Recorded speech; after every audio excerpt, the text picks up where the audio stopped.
Hello and thank you for watching the Alchemy Workshop.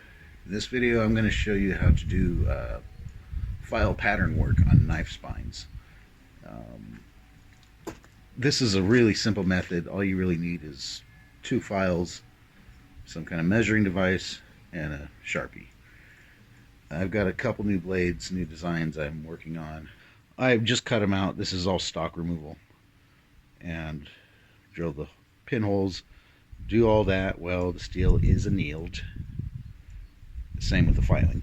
And you'll see here, I started to do the file work.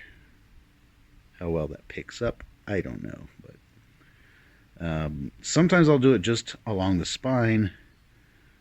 Sometimes I'll do it just on a section, especially for like where the thumb goes, because it's an aesthetic thing, and it doesn't take a lot of work if you learn how to do it. That really adds a lot to the blade, I think.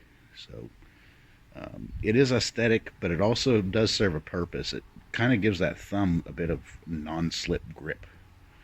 I tend to use a lot of these kind of knives with the thumb on the spine, whether it's skinning or work like that. Sometimes I'll do just the spine, sometimes just a segment. This one I'm going to go all the way around until this finger groove here. So I'm going to show you, I already started it as you can see, but I'll show you how I'll do the rest here. This one I haven't done yet, and there's there's a lot of ways you can do file design. What I'm going to show you is my kind of go-to. It's very, very easy to learn, and one thing cool about it is if you screw it up, unless you're totally OCD, it's going to be alright. It'll still look cool. It might be more of a random pattern, but it just makes, I don't know, to me it makes the blade pop. I have some custom orders where they don't want it, so I don't do it. But I prefer to have these. 3mm is kind of thin to do this, so I'll show you how I do that. I've done it up to 6mm thick, and when you have a thicker spine, you have a little bit more room to play with, more canvas to draw on, you could say. So I wouldn't say one or the other is easier. Just I kind of use different techniques for each one, and this method I'm going to show is very, very simple. It doesn't take long at all to do a whole handle like this, and it's just that little bit of extra work that I think makes the blade pop. What I'll do is when I put the scales on is I dye the epoxy. I use a pigment. It's like a powder. I got some really cheap off of wish.com, all these different colors. And I'll dye the epoxy and put it on so it's coming out a lot. You know, it's seeping through. And then what I found works really good is use masking tape to seal that up, especially if it's all the way around. If it's only on the top and you let it like this way to dry, that's fine, but the stuff on the bottom is going to kind of drip out. And you're going to have gaps between the wooden scales and the grooves of the file work, which is annoying because dirt and stuff gets in there, and especially if someone's using it for skinning or something like that, you know, it makes it easier to clean. The hardest part really is once you have the scales epoxied on and you're sanding it down to shape, it's to not grind out the pattern. So you got to be really careful about that. Other than that, when you use that colored epoxy, it really makes it pop. Another method you could do is use the sawdust of the wood from the handle scales. That'll kind of really blend in. A lot of people like black, but you can get creative with the colors. I've used red, blues, turquoise, copper colored, you name it. So we'll get into the shop. I'll show you the tools we're going to use and how I do this. I'll just finish this part. It doesn't take long at all. What I'm going to do is put it in a vise. I like this vise stand I made because I can just turn it around. I don't have to move around the work. It makes it really easy. The tools you're going to need. Really, the main thing you need is a round file. A lot of people like these chainsaw files. For thinner material, though, I'm not so keen on the way the pattern comes out. It's a pretty big pattern for such a thin material. These are, what are they? I think they're like 5mm thick, roughly 5.47 meter. These are American, so they're not using the metric system. What would happen if the US went from pounds to kilos and overnight? There'd be mass confusion. Stupid joke. Okay. I have this, I don't know if it's a chainsaw, I don't know where I got it, but it's a smaller round file. It's a very good file. The chainsaw files too, they cut awesome. And this is closer to 4mm. And I like this for this material. So you can measure it out in certain measurements, but what I like to do is measure it around the width of my file. So roughly, the easiest way for me is just draw lines. You could fill it all in with a fat Sharpie pen. I like to use a real fine one for this. And then scribe in the lines, whatever. I don't have a problem just doing this. So I want it equal and about the width of my file, roughly. It doesn't have to be exact. I like to go a little bit over. So I'm going to use every 1/8 of an inch on this US ruler. So I want it to start here or end there, however you look at it. I don't want to go into this finger groove. I'm going to go all the way till where it meets on the back. So I got my first line, and what I try to do, it's easy to make a mistake like this where you file the wrong side, because they're going to alternate. They're going to like zigzag. So I just kind of do halfway in to the side that's going to get filed next. So I'm doing every roughly 1/8 of an inch.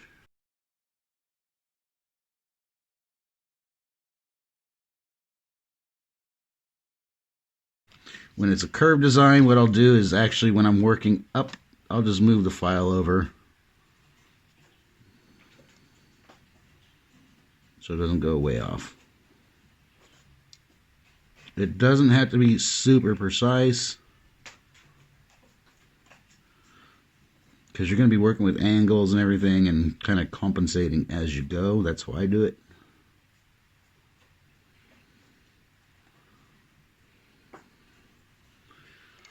And there we have it. All right, we need that round file, but also something else you're going to pretty much need is like a triangular file. I just happen to have a square file that works fine. I'll use the corner of it. That's going to really help. If you don't have that, you can use even a hacksaw, because your first cut into there, you want to just get it started and make a groove. So what I want to do is have it like just keep an angle. What I usually do is these two lines, I'm going to start here, and I'm going to use the next line as a guide. So I want to go at this kind of angle, like that. And I also want to keep an angle about roughly 45 degrees as I'm cutting in. And I mean, with the triangular file, this is really just a guide to get it started, so when I go with the circular file, I don't slip and screw it up. And I'm not going to go right on the line. I found to go kind of behind it, so my groove is going to kind of like line up with that next line. I don't know if that's showing, but use your thumb to just guide it for the first cut. Don't slip like I just did. And that's why my first few cuts, of course on video, and I'm doing this in a funky position to try to get it kind of on camera. I'm going to screw it up. But if you're just learning, be really gentle with your first cut. Establish it, then you can kind of grind in. And I don't need a lot, just enough to make a little tiny divot there that's going to be easy for the circular file the round file to just bite into. So I'm going to work my way up, try to keep that same angle. Sometimes you got to, when it's getting low here and the vise is getting in the way, it's better to not try to work around that, adjust it so there's nothing in the way. I want to try to keep the same angle. And another thing, it's not so important with this part because I'm just really just establishing the grooves. That was 4 cuts. Looks like 5 will do it. So I'm going to count how many cuts I do. When I get to the round file, that's going to be really important for a few reasons. Here it doesn't matter. I just want to make it so it's easy to see and easy to fit into. And I'm making sure to follow that angle as best as I can. It's one of those things, it's easy to do, but the more you practice it and try it out, you get better at it. I love looking at my old knives that I still have compared to the new work I'm doing and seeing the improvement and seeing what can be improved. So here, if I'm going to be, I don't want to be stubborn. See, I can't get that angle. So just readjust it.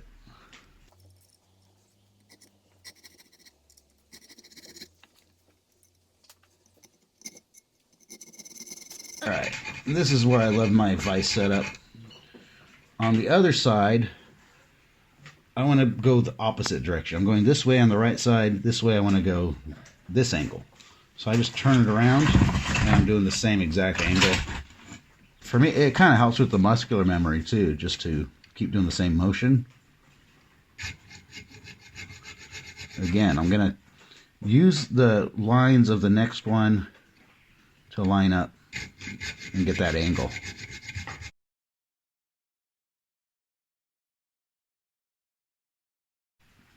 If you're not sure it's annealed, anneal it. You're going to make life a lot easier. If you try to do this after the steel's been hardened or work hardened, or it's going to be a lot harder on your files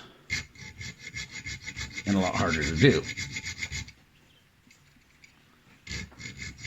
And the more you get into this, the more you realize the importance of a good file. This is not a great file, but it's not terrible.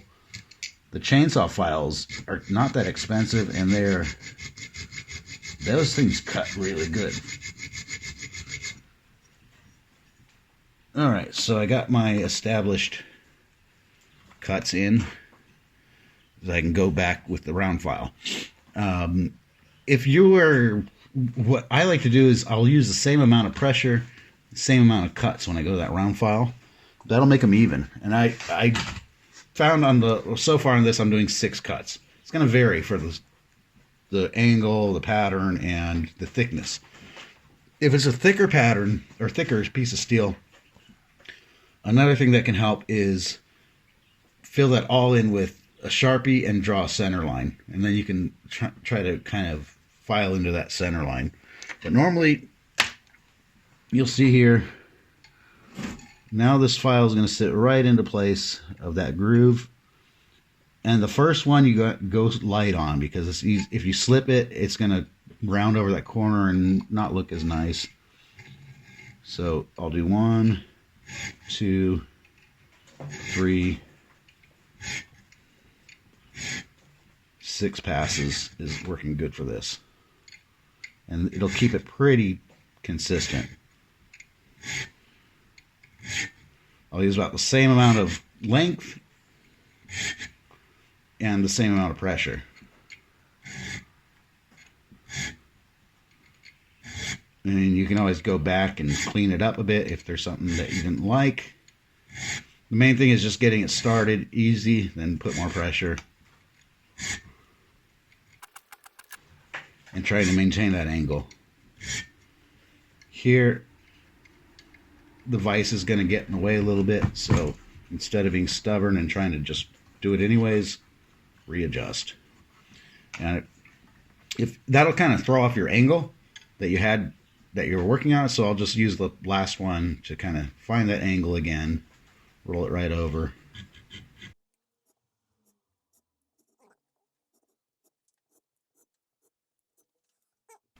What I found also, it helps to, especially when you're sanding it down after the scales are attached. That's why, like I said, it's easy to kind of wash that out if you get it too carried away with the belt grinder. So I try to make these pretty steep angles, so it's kind of almost exaggerated. It's going to look a little bit weird without the handles, but once the handles are there, the scales and the epoxy fills it in, you're not going to risk losing so much of the pattern. It might happen. You might get like a flat spot randomly here and there. I have quite a few knives like that, and usually people I show them to, they're like, oh wow, when they see the spine. They don't notice that, and they don't care. They think the pattern looks cool. Yeah, I mean, it's all a matter of opinion, but sometimes small little blemishes like that just shows off it's all done by hand, not machined or acid etched with a, or electro etched with a template, and some people really appreciate that. I like to be able to look at something and detail, like closely looking at it, being able to say, hey, this was handmade. So flip it around, and I'm going the same angle, but it's actually the opposite angle. Like I said, just like I did those first cuts with the corner of the file. Like I said, a triangular file works good. I just used a square file because that was handy. I lost counts because I'm talking. But at this point, I can kind of look at it, and I'm going to use the other cuts to kind of work in between those. It makes this cool kind of like wave pattern, and then you realize like how far to go, what angle. Screwing that one up because I slipped, but I'm going to work around that. That's what I love about this. It kind of randomizes the pattern a little bit, makes it more almost organic.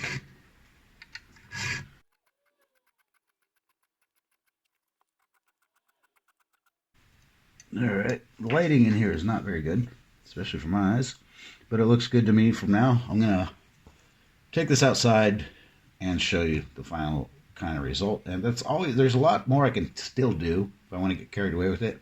You can take a Dremery with a rotary disc, a little cutting wheel, and cut little grooves, you know, different angles on each side. That comes out really cool. I love to experiment with this. And then there's the ending part. So I usually, what I'll kind of do, I'm not going to do it on camera because I'm going to screw it up. I want to make that clean. Is cut like a straight groove with a triangular file just to kind of make it end where it makes sense, if that makes sense. Anyways, let me pull this out of the vise. I'll take it outside in the natural light and show you how it looks. Okay, this camera likes to focus funky, but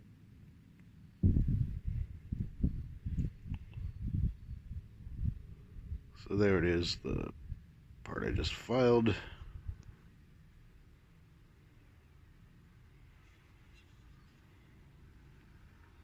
The back. You can see on the sides about how deep I'm going. It's one of the nice things about this too, is if you really screw it up or you hate it, I mean, that's maybe not even a millimeter. You just grind off and you're back to where you started, just a little bit smaller handle. I mean, since I did it on camera, it took me longer to do that section, but it doesn't take long at all when you get used to it. It really adds a lot. And it's actually enjoyable. It's not like hand sanding or something like that. I enjoy doing it. You can experiment a lot with it. Even with this design, I don't know, it really adds a lot of character to the design, in my opinion. If you got any suggestions or ways you like to do it, let me know in the comments below. I'm always interested in that. Alright, so now we can see the almost finished product. This is for, you know, that file work. I used a blue epoxy dye that worked really nice. And I know this camera is not the best and this light's not the best. So I also get a couple photos to put up where you can see the detail a little bit better. But I'm happy with it. Got the sheath started, just some stitching left to do. It's going to be like a scout carry.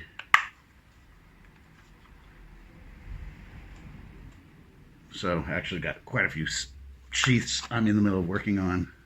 Here's another one I showed in the beginning that I was working on, and I've got another video. I'll show how I did the file work on this one, which I used some different techniques. Also very happy the way this came out. This is a Paduk wood. This one was Sukupira wood. It's a shame because it's in the right light. They look really, really nice. So, like I said, I'll get some photos to put up. Another thing just arrived. This is my new shirt.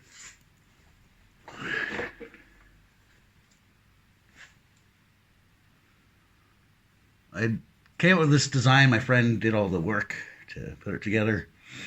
So we took Eddie from Iron Maiden, changed it to Iron Maker. Instead of that axe like on the Killer's album, he's got a hammer in front of an anvil with a blade on it. So I got these for sale at on my Etsy shop. I'll put the link below. I've got another one that's playing Metallica's Metallurgica with anvil and tongs and stuff. And when I wear that, I've run into a lot of blacksmiths and bladesmiths randomly. They just notice the shirt and say, "Are you blacksmith or are you making knives?" So I met people in the area actually doing the same stuff, which was very cool. So check out the shirts in my Etsy link. That always helps support the channel when you guys order from there. That's it for this time. Like I said, I have another video coming up on this one. So that will be up very soon, if not around the same time as this. Hit like, hit subscribe, leave comments, all that fun stuff. Till next time.